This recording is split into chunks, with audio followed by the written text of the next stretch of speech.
들리신 주의 어린 양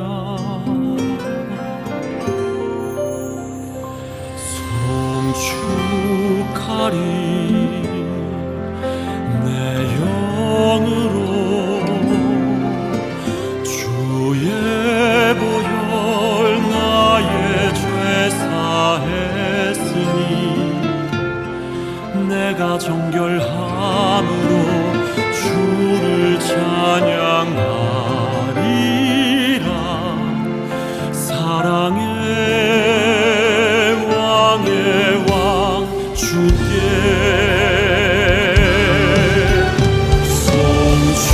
송축하리 예배하는 영으로 주의 보혈 나를 속죄하니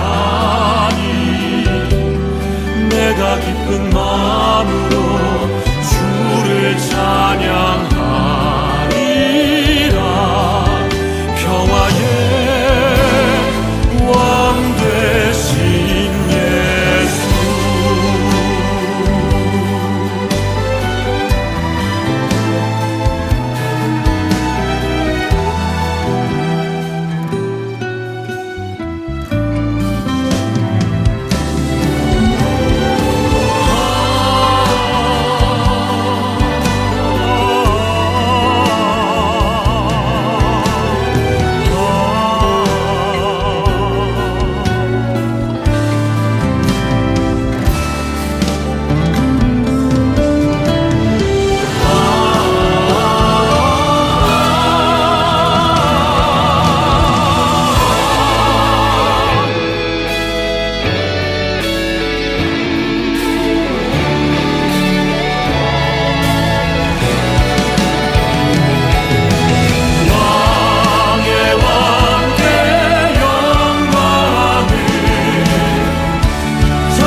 다 같이 묵도함으로 예배 시작합니다.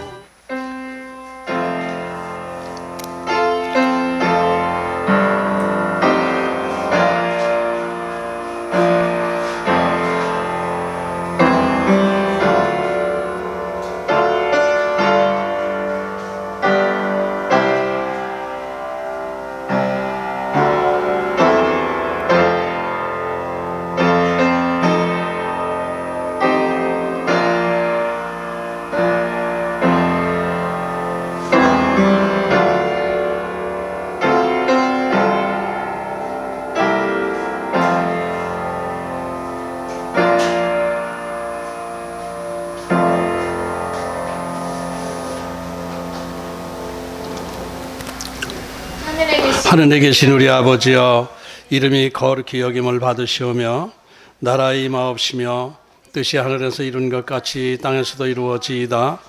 오늘날 우리에게 일용할 양식을 주옵시고 우리가 우리에게 죄 지은 자를 사하여 준 것 같이 우리 죄를 사하여 주옵시고 우리를 시험에 들게 하지 마옵시고 다만 악에서 구하옵소서. 대개 나라와 권세와 영광이 아버지께 영원히 있사옵나이다. 아멘.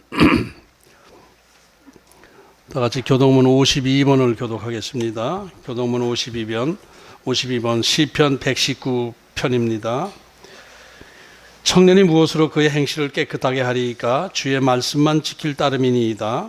내가 전심으로 주를 찾았사오니 주의 계명에서 떠나지 말게 하소서. 내가 주께 범죄하지 아니하려 하여 주의 말씀을 내 마음에 두었나이다.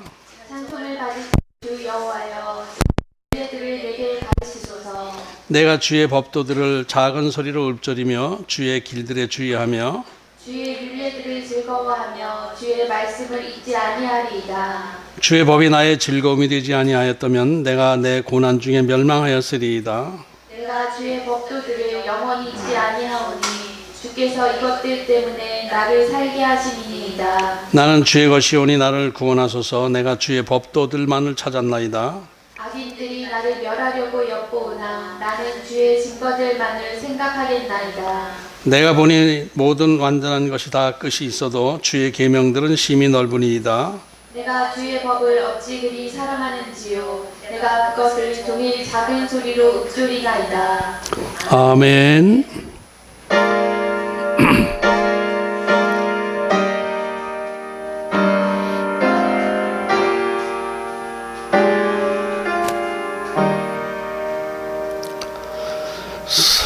성부 성자와 성령 영원히 영광 받으옵소서.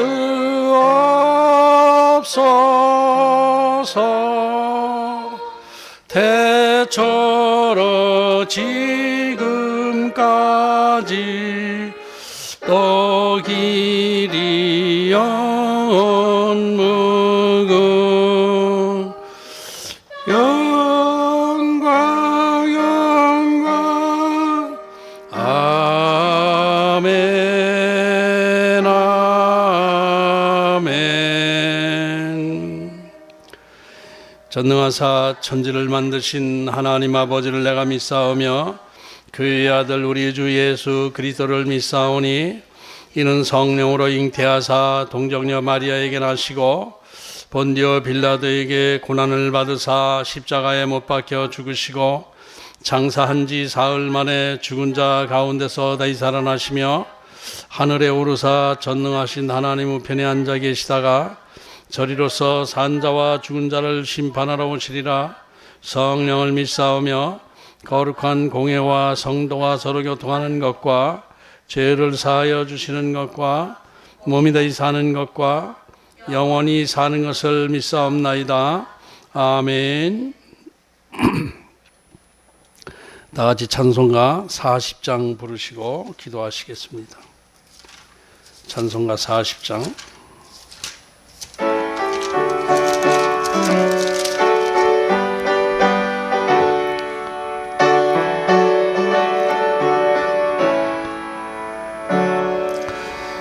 찬송으로 보답할 수 없는 큰 사랑 주님께 영광 할렐루야.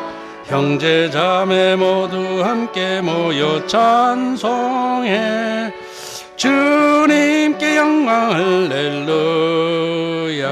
하나님의 자녀여 크게 찬송 부르며 밝고 거룩한 길로 기쁨으로 나아가 주의 보좌 앞으로 속히 들어가겠네.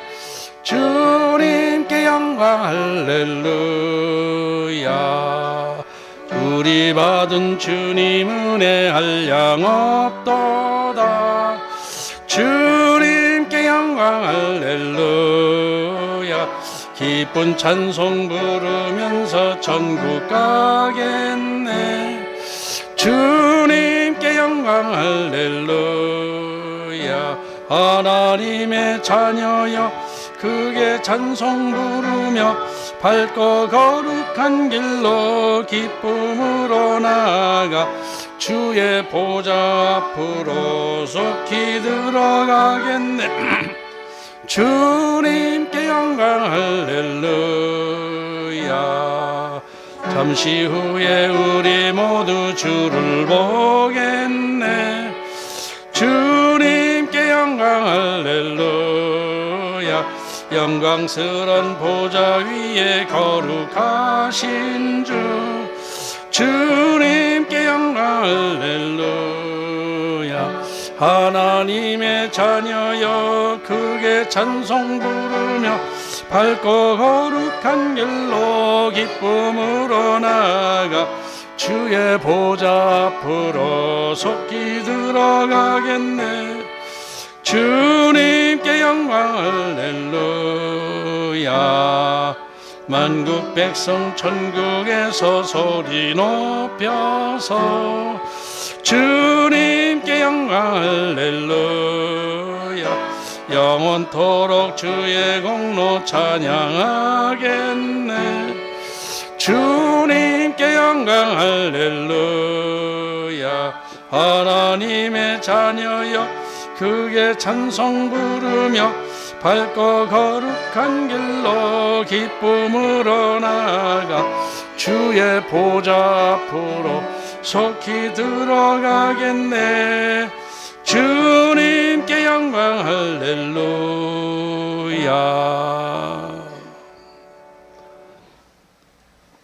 아멘. 다 같이 하나님 앞에 기도드립니다. 하나님 아버지, 저희들이 오늘도 하나님 앞에 이렇게 신령과 진정으로 하나님 앞에 예배드릴 수 있도록 허락해 주심을 감사합니다. 코로나로 인해서 저희들이 마음 놓고 예배를 드릴 수 없는 상황 속에서도 기도 하나님의 은혜 가운데 저희들이 온라인 예배로 드릴 수 있도록 허락해 주신 것 하나님의 은혜인 줄로 믿습니다.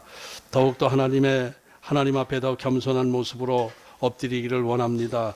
이 시대의 교회에 잘못된 방향으로 나가는 모든 것들이 아버지 저희들이 시정하게 하시고 더 겸손하게 하나님의 뜻을 구하며 하나님 앞에 순종하는 저희들 될 수 있도록 도와주시옵소서.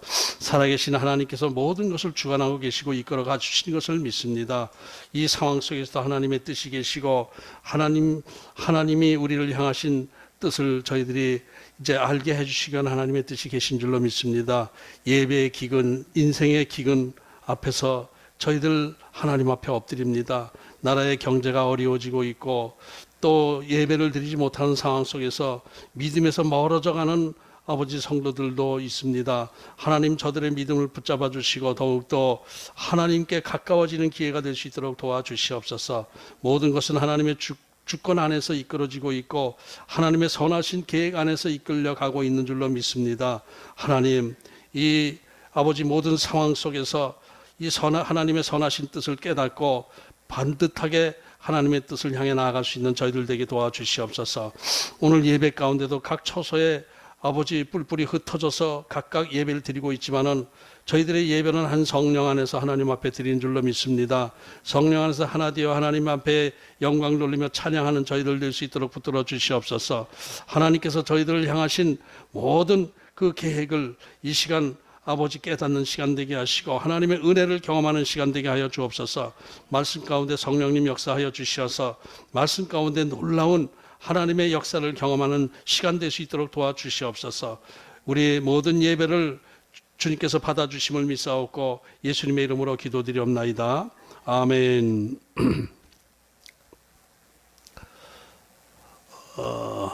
성경 말씀 창세기 47장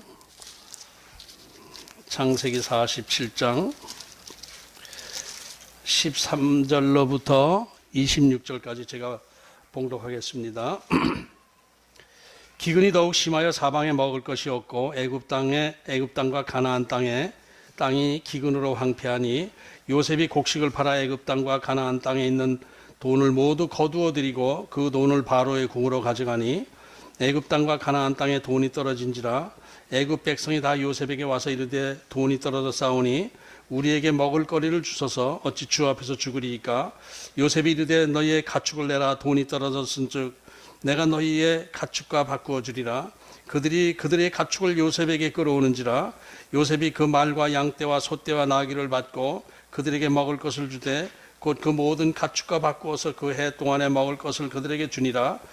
그 해가 다가고 새 해가 되매 무리가 요셉에게 와서 그에게 말하되 우리가 주께 숨기지 아니하나이다. 우리의 돈이 다하였고 우리의 가축대가 주께로 돌아갔사오니 주께 낼 것이 아무것도 남지 아니하고 우리의 몸과 토지뿐이라. 우리가 어찌 우리의 토지와 함께 주의 목전에 죽으리이까. 우리 몸과 우리 토지를 먹을 것을 주고 사소서. 우리가 토지와 함께 바로의 종이 되리니 우리에게 종자를 주시면 우리가 살고 죽지 아니하며 토지도 황폐하게 되지 아니하리이다. 그러므로 요셉이 애굽의 모든 토지를 다 사서 바로에게 바치니 애굽의 모든 사람들이 기근에 시달려 각기 토지를 팔았음이라. 땅이 바로의 소유가 되니라. 요셉이 애굽 땅 이 끝에서 저 끝까지의 백성을 성읍들에 옮겼으나 제사장들의 토지는 사지 아니하였으니 제사장들은 바로에게서 녹을 받음이라. 바로가 주는 녹을 먹음으로 그들이 토지를 팔지 않음이었더라. 요셉이 백성에게 이르되 오늘 내가 바로를 위하여 너희 몸과 너희 토지를 샀노라. 여기 종자가 있으니 너희는 그 땅에 뿌리라. 추수의 5분의 1을 바로에게 상납하고 5분의 4는 너희가 가져서 토지의 종자로도 삼고 너희 양식으로도 삼고 너희 가족과 어린아이의 양식으로도 삼으라. 그들이 이르되 주께서 우리를 살리셨사오니 우리가 주께 은혜를 입고 바로의 종이 되겠나이다. 요셉이 애굽 토지법을 세우매 그 5분의 1이 바로에게 상납되나 제사장의 토지는 바로의 소유가 되지 아니하여 오늘까지 이르니라. 아멘. 요셉은 아버지와 형들을 고센 땅에서 자리 잡고 살게 했습니다. 지난주에도 말씀했지만은 이 고센 땅은 애굽 북방 변두리 지역이지만은 유명한 그 나일강 하류 삼각주지대 부채살처럼 강줄기들이 이제 쭉 이렇게 퍼져 나갈 때에 지중해 바다로 이제 흘러가는 그 지역을 말합니다. 나일강은 그 길이가 6,800km나 됩니다. 서울과 부산의 16배 거리가 되는 거예요. 서울, 부산을 16번, 8번을 왕복하는 그 거리가 되는 것입니다. 그 정도로 긴 강입니다. 큰 강입니다. 아마존강과 그 뭐 이렇게 비슷비슷한 정도로 어떤 게 더 긴지 정확하게 알 수 없을 정도로 아마존강과 나일강은 세계에서 제일 긴 강입니다. 그렇게 큰 강 하류 지역은 어디에나 다 이게 강줄기가 갈라지면서 넓은 지역을 비옥하게 만드는 것이 대부분이지만은 그러나 나일강 삼각주 지역은 특히 유난히 더 이렇게 넓게 삼각형으로 부채살처럼 퍼진 아주 유명한 곡창지대입니다. 야곱 부정은 이렇게 천혜에 비옥한 넓은 땅을 하나님의 은혜 가운데 소유하게 되고 마음 놓고 목축 생활을 하면서 생육하고 번성하며 살아갈 수 있게 된 것입니다. 자기 부족을 이렇게 구원시킨 요셉은 자기 식구들만 구원시킨 것이 아니고 온 애굽과 가나안 지역 일대까지 그들의 생명을 구원하는 구원자의 역할을 감당하는 내용이 오늘 본문에 나옵니다. 오늘 본문 13절을 보면은 기근이 더욱 심하여 사방에 먹을 것이 없고 애굽 땅과 가나안 땅이 기근으로 황폐하니 기근이 더욱 더 심해졌다. 온 땅이 황폐해질 정도로 심한 기근이 계속되었다. 이렇게 말씀하고 있는데 이런 상황 속에서도 애굽 정부에는 아직도 양식이 남아 있었습니다. 그것은 요셉이 아주 지혜롭게 그 비축한 양식을 잘 관리했기 때문이라고 봐야 될 것입니다. 7년의 그 풍년 기간 동안에 최대한으로 양식을 비축해 두었다가 7년 흉년 동안 그 비축한 양식을 아주 지혜롭게 관리함으로 해서 온 애굽 땅과 가나안 지역 사람들까지 굶어 죽지 않게 했다라는 것이 이제 성경에서 말씀하고 있습니다. 그런데 이 부분을 이제 오늘 본문 제가 이렇게 봉독했지만은 그 이제 봉독하다 읽어나가다 보면은 긴 가뭄 속에서 농사 짓지 못하고 먹을 것이 없어서 굶어 죽게 된 사람들, 이 사람들에게 요셉은 지나치게 그 장사 속을 챙겨가면서 양식을 돈 받고 팔거나 또 가축을 또 내라고 해서 가축을 받고 팔거나 나중에는 그들의 땅과 그들의 몸까지 아주 그냥 그 양식과 바꾸어서 근동 일대 모든 지역을 아주 노예화시키고 장악해버리는 그런 내용이 나오고 있습니다. 이 부분에 대해서 어떤 학자들은 요셉이 지나치게 그 장사 속을 채우고 바로만 강하게 하고 풍성하게 해준 좀 잔인한 면이 있는 것 아닌가 이렇게 해석하기도 합니다. 많은 분들이 또 그렇게 얘기를 해요. 좀 야곱이 선한 사람이 아니지 않느냐. 선한 통치자 같으면은 그렇게 잔인하게 농사 짓는 백성들의 가축과 땅, 토지까지 또 몸까지 다 바치게 하는 것은 좀 문제가 있지 않나 하는 것이죠. 그런 상황 속에서 사실 어느 정도 인정을 베풀면서 양식을 구워주는 한이 있더라도 구워주는 형태라도 취해서 일단 농사 짓는 백성들에게 위기를 넘기게 해줘야 되는 것 아닌가 이렇게 생각할 수도 있는 부분입니다. 그럴 수도 있습니다. 그러나 이 부분을 좀 더 그 역사 속으로 그 상황 속으로 들어가서 바르게 해석하기 위해서는 당시 애굽의 역사를 좀 많이 참고 해야 될 것을 제가 느꼈습니다. 당시의 그 정치, 사회, 문화적인 면도 다 참작을 해서 판단을 해야 될 것이다 이런 생각을 했습니다. 그냥 단순한 생각으로 요셉이 지나치게 그 자기 실속만 챙겼다 이렇게 판단하는 것은 좀 성경을 깊이 있게 보는 것은 아니라고 생각이 됩니다. 무엇보다도 이 풍년과 흉년 기간을 주신 분이 하나님이시지 않습니까? 거기는 역사를 주관하시는 하나님의 섭리가 있고 계획이 분명히 있는 것이고 요셉도 그 하나님의 섭리 안에서 움직여지는 존재라는 것을 전제로 생각할 때 단순하게 그저 요셉이 선하다, 착하다, 나쁘다 이런 것을 판단하는 것은 문제가 있다고 봅니다. 그래서 지난 한 주간 동안 저는 많은 시간을 그 고대 애굽의 역사와 문화에 대한 그 자료들을 찾아서 읽고 묵상하고 하면서 요셉의 토지 정책이 의미하는 그 메시지를 찾으려고 애를 썼습니다. 오늘 본문을 설교하면서 그냥 요셉이 바로에 대해서 충성했다.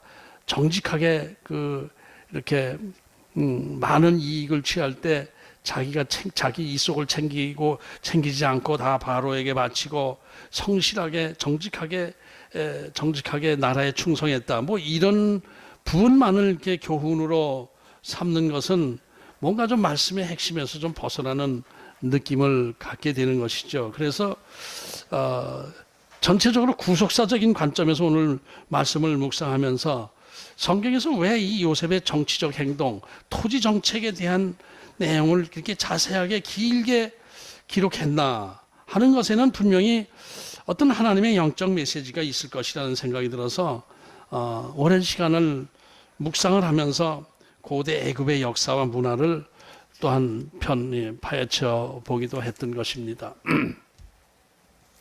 애굽의 역사를 이제 쭉 이렇게 파헤쳐 들어가다 보니까 참 애굽의 역사는 지구상에서 가장 긴 역사를 가지고 있지 않았나라는 생각이 들 정도로 아주 오래된 역사입니다. 7, 8년 전부터 애굽의 역사가 시작됐더라고요. 애굽 지역의 문화가 시작이 되었더라고요. 애굽 하면은 바로 떠오르는 것이 무엇입니까? 애굽 하면 떠오르는 것이 나일강이 떠오르게 되고 또 애굽에 대한 사진에 대해서는 피라미드, 스핑크스 이런 것들이 떠오르지 않습니까? 애굽 사진을 보면은 쉽게 볼 수 있는 것이 그 커다란 피라미드 3개가 이렇게 있고 그 옆에 스핑크스가 있고 한 것 이런 것이 이런 게 생각이 납니다. 그런데 이 카이로 근처에 있는 기자에 있는 피라미드는 요셉 시대로부터 이미 7, 800년 전에 세워진 구축물입니다. 7, 800년 전에 엄청난 것이죠. 7, 800년 전이면 우리로 말하면 고려 시대예요. 요셉 시대에 이미 7, 800년 전에 그 피라미드가 세워졌던 거예요. 대략 지금으로부터 4,600년 전에 그 기자에 있는 그 대해 피라미드가 세워진 거예요. 이것이 고대 애굽의 고애굽의 전성기 시대에 세워진 것으로 우리가 생각을 해야 됩니다. 아브라함이 대략 지금으로부터 4,000년 전 사람 아닙니까? 요셉은 그 뒤로 한 200년 뒤의 사람입니다. 요셉은 3,800년 전 사람이고 또 아브라함은 4,000년 전 사람. 그러니까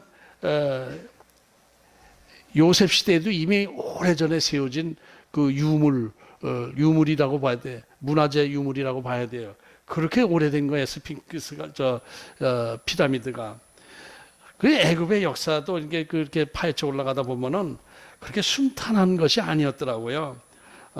애굽 문화는 아주 오래전부터 6, 7천 년 전부터 6, 7천 년 전에는 그 사하라 사막도 풀이 있고 했다고 그러더라고요. 거기 그 뒤로 사막이 되었는데 애굽은 오래전부터 그 상애굽과 하애굽으로 나뉘어서 두 애굽 간의 갈등이 쭉 계속되어져 왔다고 해요.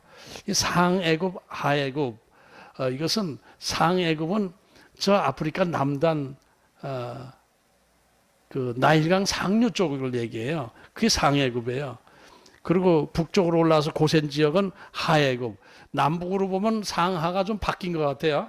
남쪽으로 내려갈 때 하애굽이 돼야 되는데 남쪽으로 내려갈수록 나일강 상류가 되기 때문에 상애굽으로 말을 하고 있어요. 그리고 이 지중해까지 쭉 올라온 그 고센 지역 근처는 하애굽 이렇게 구분하고 있는데 어쨌든 나일강 상류와 하류 이렇게 기준으로 생각하면은 그것이 이해가 되는 거예요.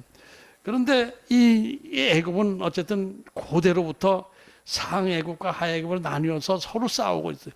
한 50여 개 부족 국가로 형성됐다고 그래요.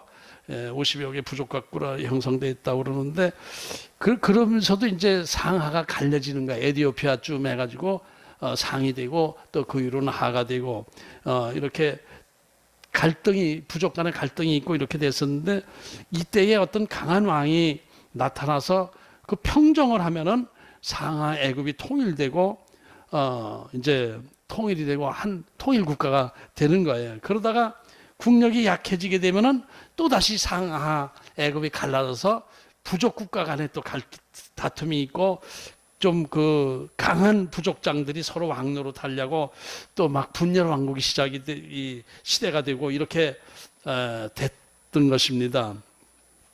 이것을 피라미드를 연결시켜서 생각하면은 애굽의 피라미드는 약 5,000년 전부터 세워지기 시작했는데 4,800년 전에 이 애굽의 강한 왕조가 세워져서 남북이 통일되었고 그때 이제 그 강한 그 국력을 자랑하기 위해서 거대한 바로 왕이 그 거대한 피라미드들을 세워나가게 되었는데 이 큰 피라미드는 높이가 147m예요. 147m. 삼각형으로 된 그 커다란 구축물이 높이가 147m인데 그 돌 하나하나가 2, 3톤이 되고 7톤이 되는 큰 바위도 있다고 그래요. 그런 것들을 이렇게 대각선으로 이제 사선으로 이렇게 쭉 쌓아 올라가서 147m까지 삼각형으로 쌓아 올렸다는 것, 지금 이 시대 과학이 발달된, 기구가 발달된 지금 이 시대에도 그런 그 피라미드를 세우는 것은 힘들다 할 정도로 불가사의한 건축물입니다. 이것이 5,000년 전에 이미 세워졌다고 하니까 참 놀랄 정도죠. 그렇게 해서 피라미드들을 세우면 선왕이 돌아가시면 그 아들 바로는 피라미드 세우는데 몇십 년을 그냥 허비하고 그랬어요. 그러면서 국력이 많이 소모됐어요. 많은 그 수십만 명이 동원돼서 그것을 하니까 그걸 뭐 곡식이라도 노임을 줘야 될 거 아니에요. 그래야 일을 시킬 거 아니에요.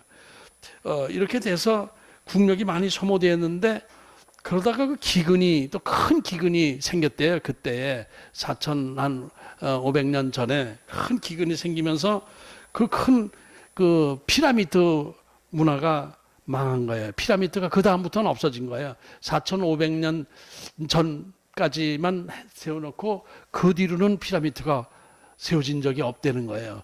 그러니까 참 그 피라미드가 우리나라 이 시대에 그 문화재를 준 것은 고맙지만은 그 나라를 힘들게 했던 것이죠. 그래가지고 그 분열왕 시대가 다시 시작돼가지고 150년 정도 흐르고 나서 또 새로운 왕조가 다시 또 새로운 강한 왕이 나타나서 새로운 왕조를 세우면서 나라가 이제 통일되고 안정되기 시작했는데 이때가 바로 BC 3000 BC가 아니고 지금으로 BC 1800년 전 이렇게 되는 거예요. 3800년 전이 되는 거죠. 이때가 애굽에 내려온 요셉의 시대입니다. 그러니까 그 피라미드 문화가 망하고 나서 한 200여 년 이렇게 혼란스럽다가 다시 왕조가 세워서 강한 왕국이 돼서 안정적으로 돼 나갈 때 요셉이 애굽의 총리가 된 것이죠. 그렇게 된 거예요. 근데 오늘 본문에 보면은 그래도 약간 그 모든 것이 국유화되지 못한 부분이 있었고 한 것을 요셉이 총리가 되면서 모든 땅을 국유지로 삼고 이렇게 해서 더욱 강해진 것을 볼 수가 있습니다.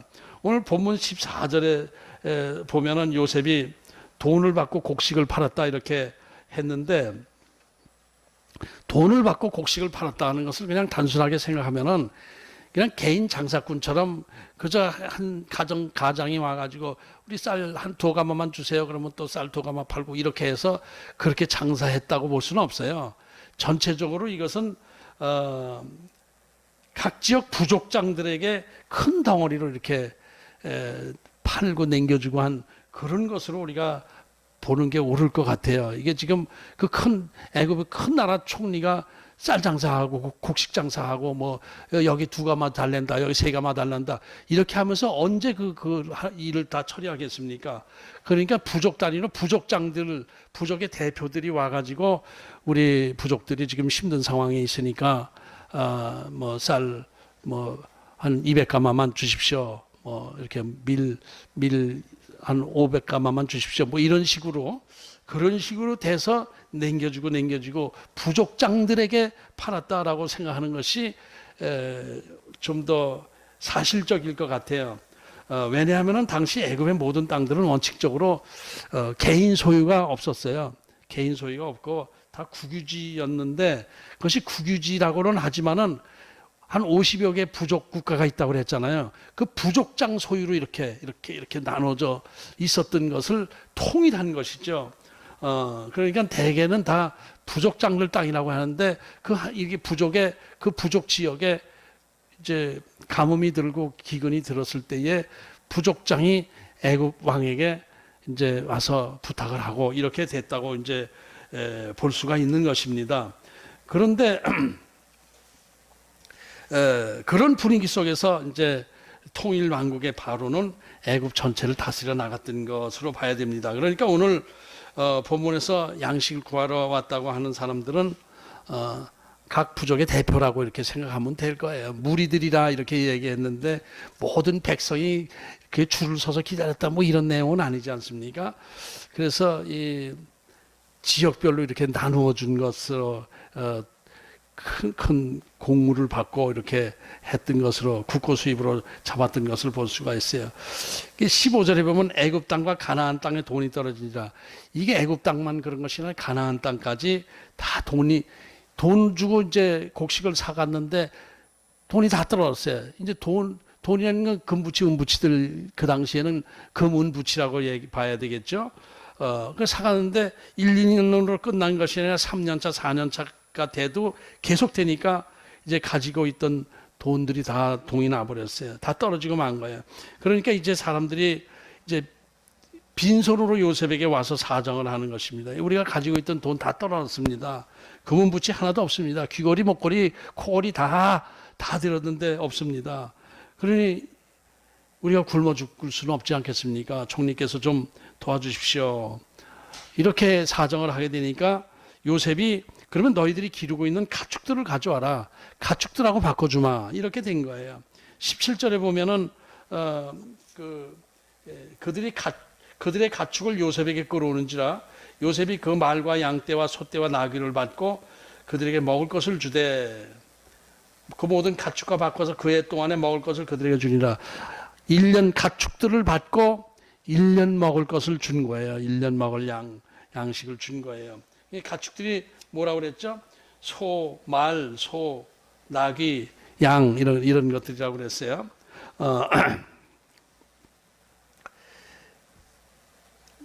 그러니까 양은 털 옷을 입을 때 하는 것이고 고기를 먹는 것이고 근데 말이나 소, 나귀 이런 것들은 농사 지을 때 이제 쓰는 도구로 쓰는 거 아니에요. 농사 지을 때 밭을 갈고 할 때 가축들이 필요하잖아요. 근데 농사 지을 상황도 못 되고 풀도 없고 하니까 그 양떼, 소, 말 키우는 것도 쉽지가 않은 상황이죠. 그러니까 그 너희들 지금 그 가축들 키우는 것도 너희들 지금 쉽지 않지 않느냐. 그걸 가져와라. 그러면 양식을 1년치를 주겠다. 이렇게 된 거예요. 그러니까 애굽과 가나안 지역의 가축들이 거의 다 애굽 정부의 소유가 되게 된 거예요. 그 가축들의 수요가 얼마나 되겠어요? 가나안 땅과 유목민들이 많은 가나안 땅과 애굽 땅에 있는 가축들 모두 합치면 뭐 10,000마리, 20,000마리가 아니지 않겠습니까? 수십만 마리, 수백만 마리가 되었을 거예요. 그런데 이 수백만 마리 가축을 어떻게 키웁니까? 애굽 정부에서 키울 수 있을까요? 애굽 정부에서는 키울 수 있는 데가 한 군데 있어요. 고센 땅. 그 10,000마리, 20,000마리 정도가 아니고 수백만 마리가 되는 것을 키우기 위해서는 이건 뭐 제 생각입니다만은 가축부 장관을 임명해야 되지 않겠어요? 이건 가축부 장관을 임명해서 키워야 돼요. 그런데 바로가 요셉의 형들에게 부탁한 것이 뭐예요? 너희들 중에서 좀 능력 있는 사람이 내 가축들도 좀 같이 키워달라 부탁을 했지 않아요? 그러니까 이게 다 바로의 가축이 되었으니까 키울 수 있는 데는 고센 땅이고 그 넓은 지역 고센 땅에서는 키울 수가 있어요. 이 강 하류이기 때문에 그래도 거긴 풀이 있거든요. 그러니까 고센 지역에 전부 그 가축들을 몰아당기게 되면은 그 애굽의 형제들의 힘이 얼마나 커지겠어요. 몇백만 마리, 아니 몇백 마리, 몇천 마리 키우던 것이 이제 수십만 마리, 수백만 마리를 키우게 되니까 요셉의 형제들, 야곱 식구들이 많은 노예들을 또 거느려야 되고 이렇게 해서 이 야곱의 부족들이 큰 힘을 갖게 됐지 않았나. 이것을 생각하게 됐어요.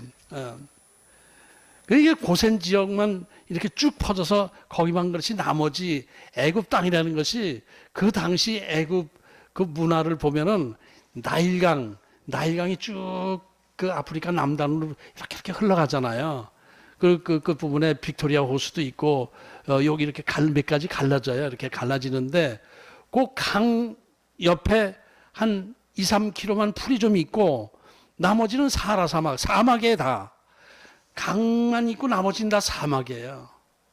그러니까 그 강이 또 거기서 그 에티오피아 지역의 그 특수한 그 계절 저기가 있대요. 이 봄철에 계절성 폭우가 쏟아지는데 아주 정기적으로 봄만 되면은 엄청난 폭우가 쏟아지는데 에티오피아 지역 거기는 아주 정기적으로 3, 4월, 5월 달 되면 비가 계속 쏟아져 가지고 그때는 온 나일강이 이렇게 넓지가 않대요. 가물 때에는 넓이가 50m 밖에 안 될 때도 있고 100m 밖에 안 될 때도 있고 그래요. 근데 이 한강도 200m 막 넘잖아요. 그리고 이렇게 큰 아마존강 같은 거는 1km가 되고 넓이가 그런데 이 나일강은 그렇게 넓지가 않대요. 근데 그 에티오피아 지역에서 그 봄철에 폭우가 쏟아지기 시작하면은 이게 크게 넓어진대요. 그냥 그 일대가 물바다가 된대요. 그것이 봄철에 그 4, 5월 달에 그렇게 되면은 이것이 3, 4개월 지나면은 흘러내려와서 이게 6,000km 막 이렇게 되니까 3, 4개월 지나면은 고센 땅이 물바다가 된대. 이제 이게 흘러내려가지고 가을 되면은 10월달 9월 10월 되게 되면 고센 땅에 그 나일강 삼각주지대가 바다처럼 그냥 확 덮여버리게 된대요. 그리고 그것이 이제 지나서 물이 가라앉게 되면은 넓은 땅이 그 퇴적층이 생길 거 아니에요. 흙까지 다 묻어서 흘러와서 넓은 땅이 새 땅이 된대요. 기름진 땅이 다시 형성된대요. 나일강 주변이 다 그렇게 된대요. 그래서 나일강 주변 옆으로만 가느다랗게 문화가 형성됐다고 하는 거예요. 그러니까 그 중에서 나일강 가느다란 그 지역에선 수백만 마리 양을 키울 수가 없죠. 고센 땅밖에 없어요. 이 부분을 묵상하면서 야 정말 하나님의 그 놀라운 섭리, 하나님의 계획 이런 것은 참 신비롭다라는 것을 깨닫게 되었어요. 하나님께서 이스라엘 민족을 아주 큰 민족으로 만드셔서 400여 년 뒤에 다시 가나안 땅으로 들어가게 하시는 계획은 이렇게 하나님의 세밀한 계획 안에서 이루어졌던 것입니다. 이 고센 땅은 그러니까 이스라엘 민족에게는 정말 그 인큐베이터 같은 역할을 하는 보물과 같은 곳이었다 이렇게 보여집니다. 야곱의 식구들 70여 명으로 시작된 이스라엘 민족이 430년 뒤에 200여만 명이나 되는 큰 민족이 된 것은 정말 그냥 우연이 아니고 특별한 하나님의 섭리 안에서 이루어진 것이다라는 것을 다시 깨닫게 되는 거예요. 게다가 이게 애굽 족속과 섞이지 않고 끝까지 따로 이 종족을 유지하면서 살 수 있게 된 거예요. 애굽이 강화되면서 많은 가축들을 이렇게 키우게 되고 하면서 갑자기 이 애굽 족속이 큰 세력을 가진 그 별도의 문화가 형성되고 이래서 애굽 종족들과 섞이지 않게 된 이유도 그 중에 하나가 아닌가 이렇게 생각이 되는 것입니다. 애굽과 가나안 사람들이 가축과 양식을 다 바꿔서 그럭저럭 1년을 또 지냈는데 그 다음에도 또 흉년이 또 계속 되는 거예요. 그 다음에도 이제는 좀 이제 비가 내리고 흉년이 끝이겠지라고 했는데 또 아직도 그러니까 에티오피아 지역에 계절성 폭우가 쏟아지지 않은 거예요. 그러니까 또 양식이 또 떨어진 거예요. 18절에 보면은 우리 거짓말하지 않습니다. 진짜입니다. 그러면서 우리 정말 아무것도 안 남았습니다. 돈도 가축도 다 떨어지고 이제 남은 것은 우리 몸과 토지밖에 없습니다. 황폐한 토지밖에 없습니다. 그러니 어떡합니까? 우리를 좀 살려주셔야 되겠습니다. 땅 다 바치겠습니다. 우리 몸까지도 다 바치겠습니다. 종으로 사용해 주셔서 굶어 죽지 않게 좀 해 주십시오. 이렇게 된 거예요. 그러니까 부족 국가의 대표들이 와서 스스로 종이 되겠다라고 얘기를 한 것이죠. 요셉에게 와서 이 토지 어차피 쓰지도 못하는 땅이지만 하여튼 이것이라도 받으시고 우리 몸까지 종으로 드리겠사오니 우리를 해서 양식을 일단 주셔서 우리 부족 식구들이 굶어 죽지 않게 해주십시오. 이렇게 된 거예요. 이것은 무슨 말이냐면은 애굽 정부가 통일 정부로 통일했다고는 하지만은 완전히 국유화되지 않고 각각 이제 자치 정부를 인정해 주고 거기서 이제 녹을 받으면서 이게 통일 국가로 형성을 했다라고 봐야 돼요.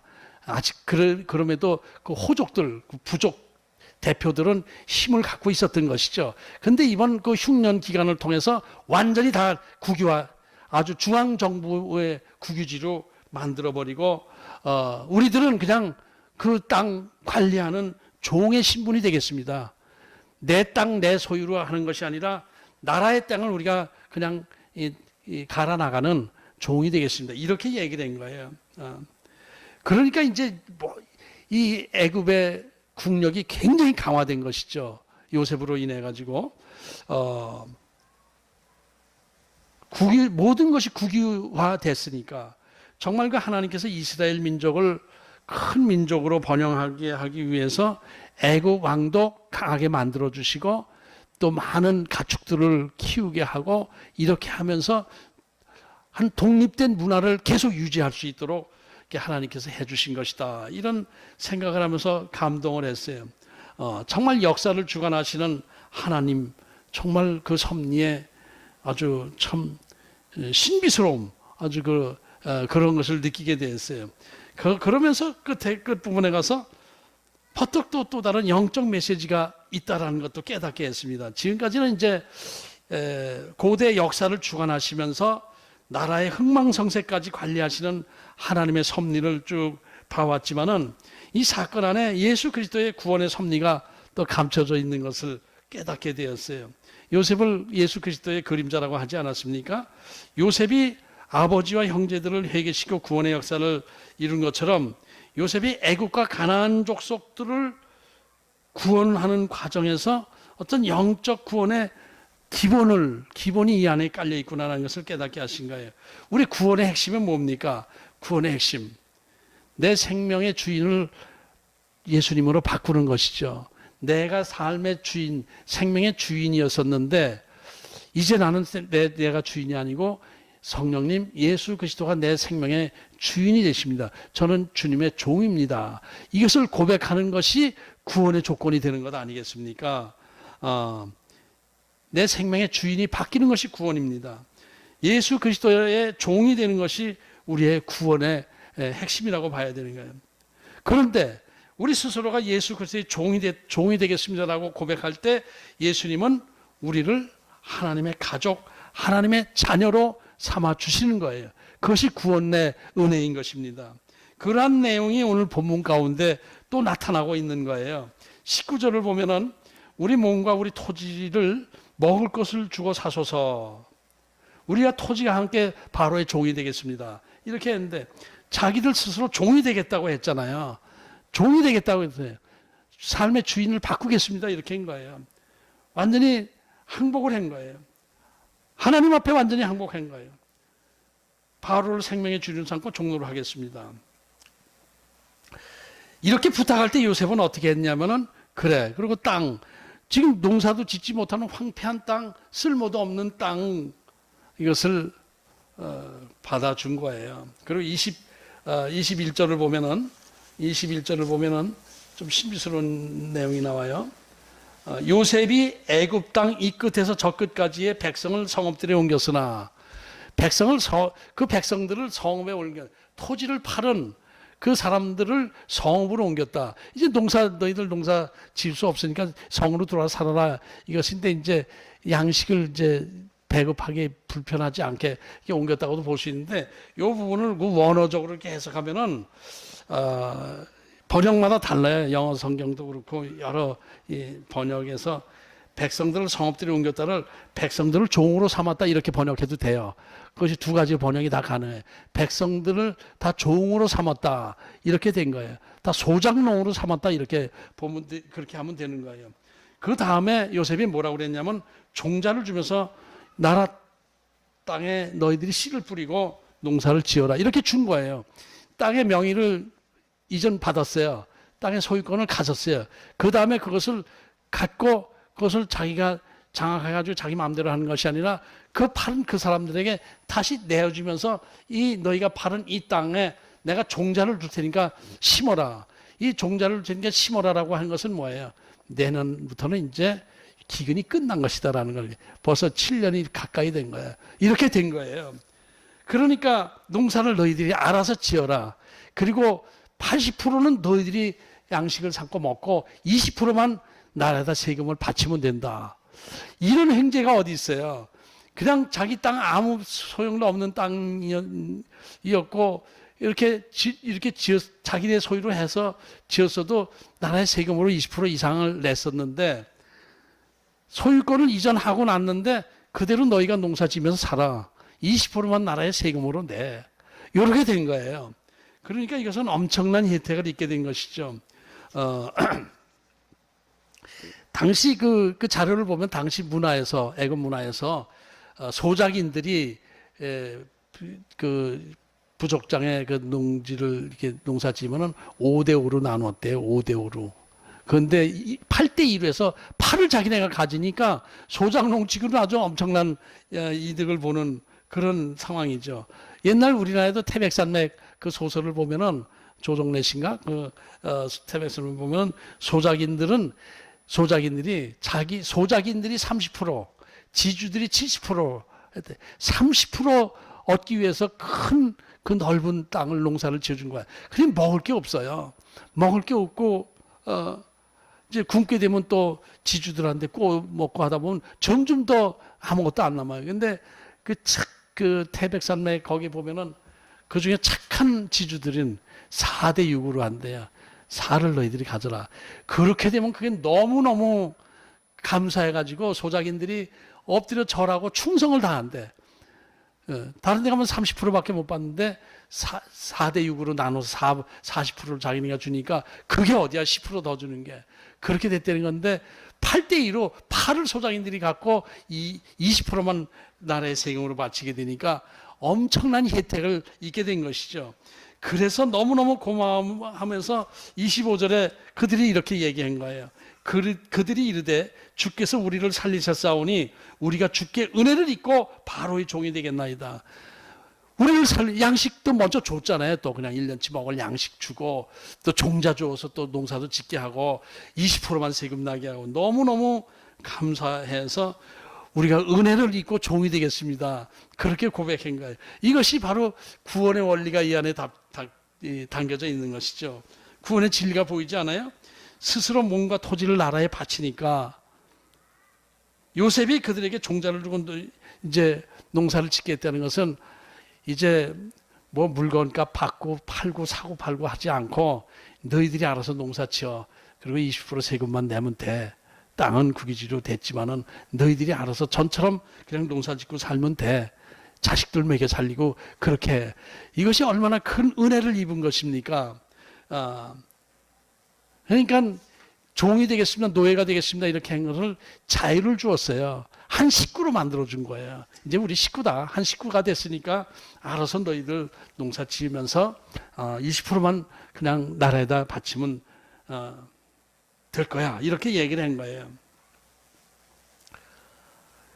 그런데 여기서 이제 좀 자료를 이제 찾다 보고 이렇게 묵상하다 보면 이때 농사 짓게 하면서 가축들, 소나 말 같은 거, 또 나귀 이런 것들도 그래 이 너희들 그 갖고 있던 가축들도 갖고 가 필요한 것들 가져가 이렇게 해서 다시 돌려 주었을 것이다 하는 그런 것들도 이제 우리가 짐작할 수가 있는 것이죠. 그 사이에 야곱 식구들은 큰 그 이제 목축업자가 되었겠지만은 그러니까 여기서 은혜를 생각할 수 있어요. 진정한 구원이 이루어진 거예요.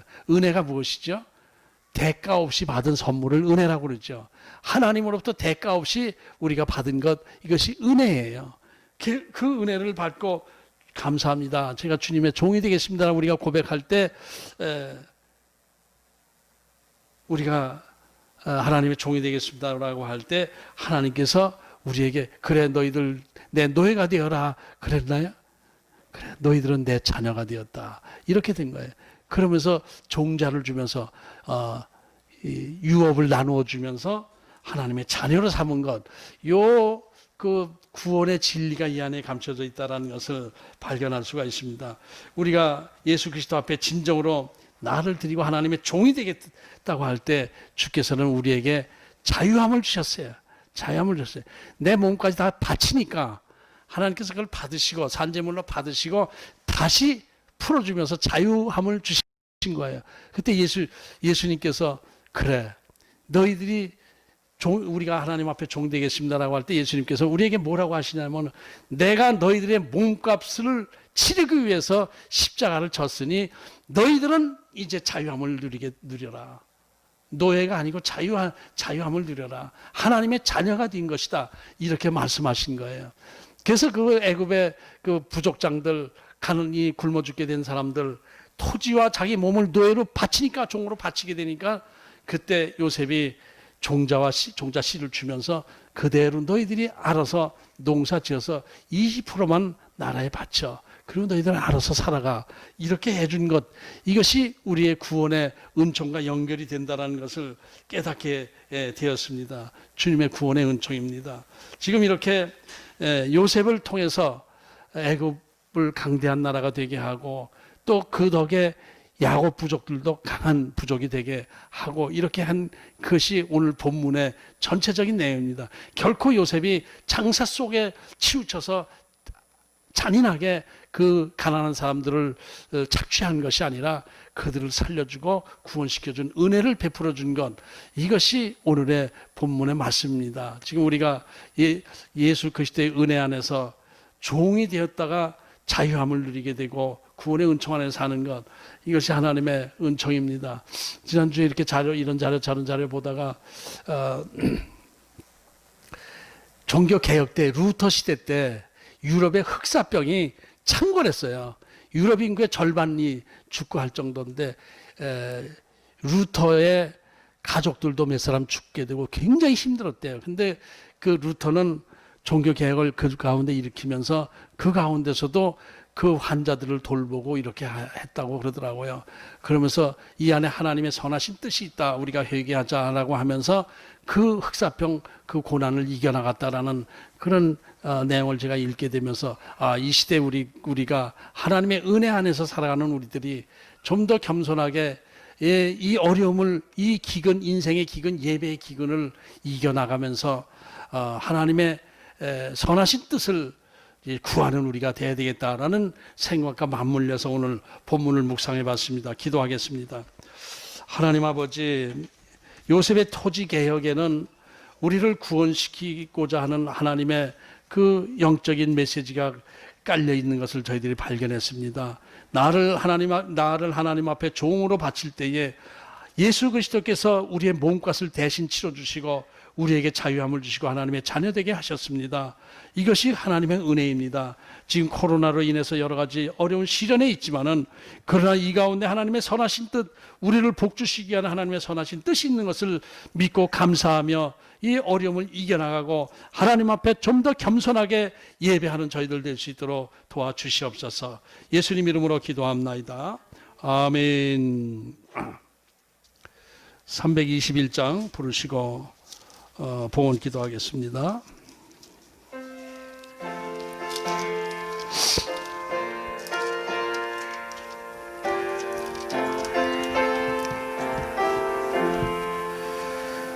날 대속하신 예수께 내 생명 모두 드리니 늘 진실하게 하소서.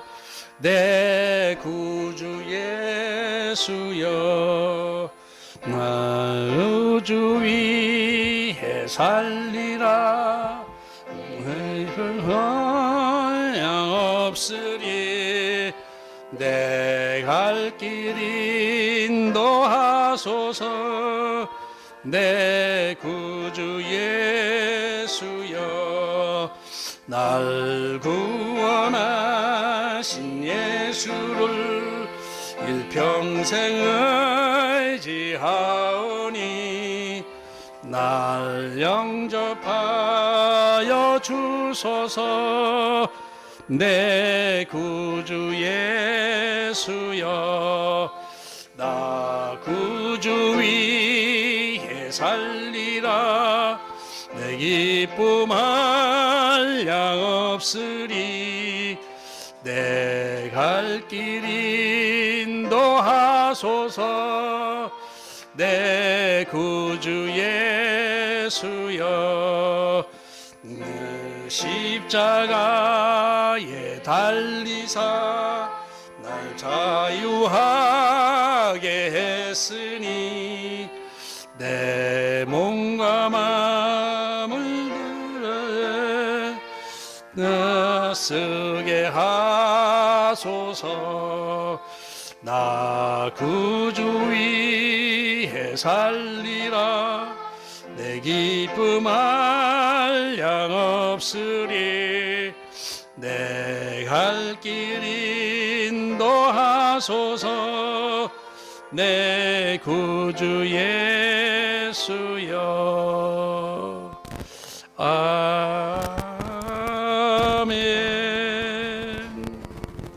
봉헌 기도하겠습니다. 하나님 아버지, 어려운 시련 속에서 하나님 앞에 예배하며 하나님을 찬양할 수 있도록 인도해 주신 것 감사드립니다. 감사함으로 하나님 앞에 예물을 드렸습니다. 드려진 예물 하나님 받아 주시옵소서. 저희들의 모든 것을 드리오니, 몸과 마음까지 다 하나님 앞에 드리오니 아버지, 저희들을 주의 종으로 삼아 주시고 저희를 하나님 앞에 쓰임받는 종들이 되게 하여 주시옵소서. 바쳐진 손길들, 하나님 드린 손길들 축복하여 주시고 저들의 삶 가운데 인생의 기근을 속히 벗어나게 하여 주시고 어려움 속에서 하나님을 찬양하는 자들 되게 하여 주시옵시고 쓰이는 것이도 하나님 영광 드러내게 하여 주옵소서. 예수님 이름으로 기도합나이다. 아멘. 코이노니아를 보겠습니다. 그 코로나 확산세가 꺾이지가 않고 이제 그 잠재되어 있는 그 정체불명 그 이게 원인을 알 수 없는 그 부분들이 쫙 깔려 있기 때문에 더 위험해요. 지금 그 1차 그 대구에서 확 퍼질 때보다 지금이 더 어려운 상황 속입니다. 그래서 고민 끝에 또 우리 교회 그 고령자가 계시고 연세 많으신 분들은 사실 더 조심해야 되잖아요. 그래서 이런저런 생각을 해서 온라인 예배로 또 드렸습니다. 그러나 온라인 예배가 더 오히려 온라인 예배가 인터넷상에서 드리는 예배가 더 진지하게 하나님 앞에 예배할 수 있는 그런 기회가 되길 바랍니다. 오히려 비대면 예배 가운데서 하나님을 만나는 기회가 될 수 있도록 겸손하게 예배드리는 우리 모든 성도들이 되길 바랍니다. 어디에 계시든지 정식으로 정장을 안고 앉아서 성경책 펴놓고 찬송 부르고 기도하고 하면서 예배를 드려야 되겠습니다. 그렇게 할 때 더 은혜를 경험할 수 있게 될 줄로 압니다. 이번 주 다음 주까지도 아마 이렇게 쉽게 가라앉지 않을 것 같은데 조금 내려가는 추세만 되더라도 가능하면 이제 모여서 예배 드리도록 하고 별도로 다 연락을 드리도록 하겠습니다. 더 겸손하게 기도하면서 이 어려움을 이겨나가는 우리 모두가 되어야 될 거예요. 이 코로나 병만 문제가 되는 것이 아니라 이것을 좀 절제시키다 보면 경제가 어려워지고 하니까 우리가 다 한 마음으로 조심하면서 경제가 어려워지지 않도록 우리가 같이 기도해야 될 거예요. 그렇게 하십시다.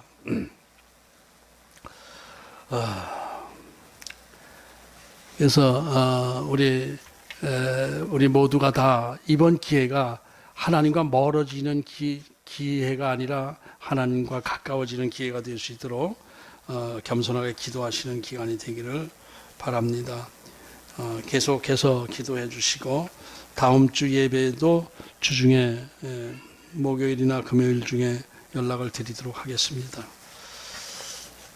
찬송가 330장 부르시고 축도하겠습니다. 330장.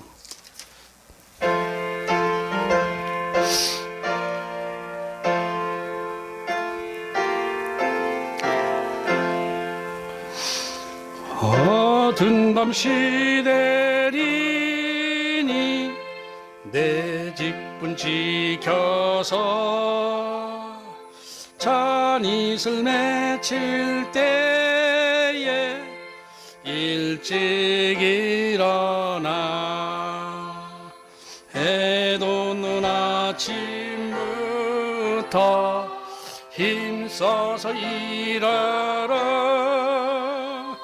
일할 수 없는 밤이 속히 오리라. 어두운 밤 시내리니 내 직분 지켜서 일할 때 일하면서 놀지 말아라. 낮에는 수고하나 쉴 때도 오겠네. 일할 수 없는 밤이 속히 오리 어두운 밤지들이니 내 직분 지켜서 지는 해 비낀 볕에 힘써 일하고 그 빛이 닿아여서 어둡게 되어도 일 수만 있는 대로 속히하라.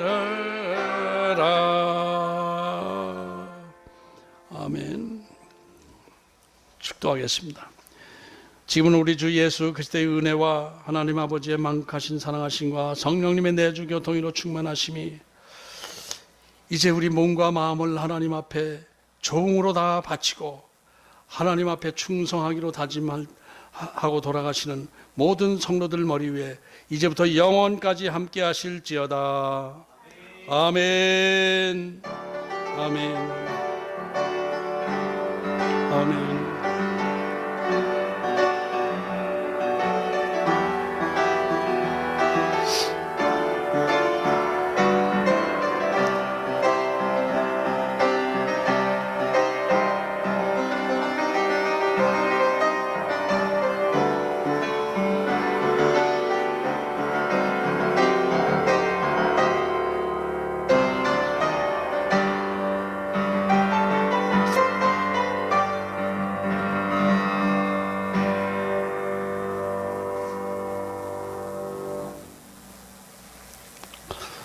할렐루야.